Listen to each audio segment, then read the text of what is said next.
Good, really good. There's a lot of reps, like I'm sure you've heard from everyone else. There's a lot of reps. It's really good, really good to get back to the fundamentals again. Just sort of spring ball, just really getting back to the basics, and it's so important for those guys, for everyone, to get these reps and have this time to get better.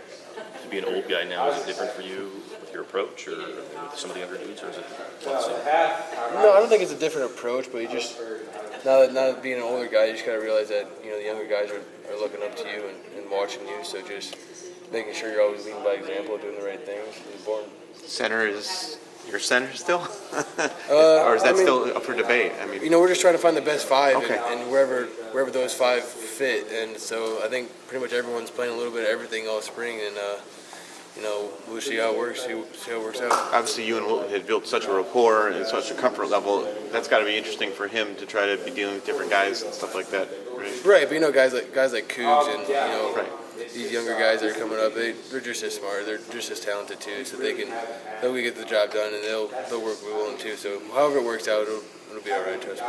Where did you work at today? Center? A little, like all over, like I said, just back and forth, different spots, and just trying to find the best five and the best rotation possible. Just wherever the pieces of the puzzle fit. Mason, Nick mentioned, the leadership thing, setting an example. One step further than that, though, I mean, being a guy that has started since day one, and a lot of these guys coming in, that's their goal too. Do you feel like you're kind of an example, I guess, for lack of a better term, in that regard? You can start from day one if you do X, Y, and Z. Right, yeah. I think that just, I guess, being that freshman that started, all my freshman year, and just it's got to be good for a younger guy to see that and see that it can be done, and it's not impossible. It's really not that hard. You just got to come out and work hard every day and don't miss any days, and it'll all fall into place. You said at the end of last year that you felt like maybe your future was at center, but have you told these guys that you'll play anywhere? I mean, do you care? Yeah, I mean, at this point, it's just getting the best five and having the most productive offensive line. So wherever that works, wherever I play, that's all good as long as we're good at like that. So. First time you've had two offensive line coaches, and if you're moving, I guess, outside and inside, then how's that working out so far? Is it kind of an interesting dynamic? Yeah, no, I think it's really good. It's just really just another set of eyes, just watching over the whole thing, and it's good to have two different voices of opinion and two great coaches working together to help out. So We've heard about Fry's intensity. I mean, have you seen some of that already this quickly? yeah, I mean. All the coaches are intense. I mean, Okay. The goal here is to win games, and you can't do that being lackadaisical. So come out every day, and coaches are intense, and practices are intense. But that's what makes Coach Harbaugh and his staff so great. Where did you practice today? I'm sorry, someone asked you. All over, just back and forth. Like I said, we're just trying to find the best five and wherever the pieces of the puzzle fit. What in particular has Greg Fry done, kind of implemented so far? What kind of impact has he made so far? Right. Like I said, I think it's just another great. Voice of opinion, another set of eyes, and just, a little bit different mentality. Just with two different personalities and two different coaches, they, come from different backgrounds, and it's just good to have two different opinions and two different mentalities. Is it too early to gauge his impact yet? Only one day of practice. Yeah, I mean, first day of practice, but I've known him from recruiting, and he's a great coach, great guy, and we're excited to see how everything goes. Oh, he recruited you? At Indiana, yeah. Okay. Did you visit? I did not know. Turn them down. Yeah. Remind He you. knows it too. Has he brought that up yet? Yeah, of course. What was the exchange like? I mean, he's coaching you one way or another now, right? Right. Well, he's actually from the same area I'm from in Pinellas County, Florida. So we go back, and he knows my high school coach really well, and so it's just funny. We're always got inside jokes with where we're from and different high schools. There's always there's going to be I'm sure some competition between our two high schools this year. So he's got a reputation as a good recruiter down there in Florida. What's his personality like? What makes him good at that?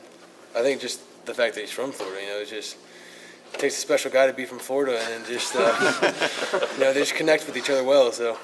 In terms of the younger guys who weren't starters last year, I guess you and Ben obviously are back, but who have you seen like a big difference in when you guys got on the field today since then? I'd say everyone, everyone had a really productive offseason. Everyone got stronger, faster, leaner, and just to see all those guys go out there and see how much that makes you a better player to go out and get stronger in the offseason and just see put on the field.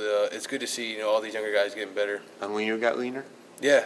I mean, he got stronger, he got leaner, he's in better shape now, and it's obviously for everyone it's a work in progress, but it's just good. See guys really buy into the program, buy into the strength and conditioning, and put it to show out on the field. As a leader there, do you tell these young guys, there's 3 open spots for more or less, maybe there's more, I don't know. But I mean, all these jobs open, you tell them this should be like the most intense spring they've had. I mean, is that your message to them? You're right. I mean, I don't know if it's that intense, but I just try to tell them that we're all in this thing together, but there's just so much competition that you miss a day, you miss some reps, and that could cost you a starting job. So, just fighting for those reps and fighting for fighting to get on the field. It's just really important to the younger guys, and it's going to show. Who wants it the most, and that's going to show. Did you drop weight at all in the offseason or gain weight, or Pretty much the same as I was at the end of the year last year. So.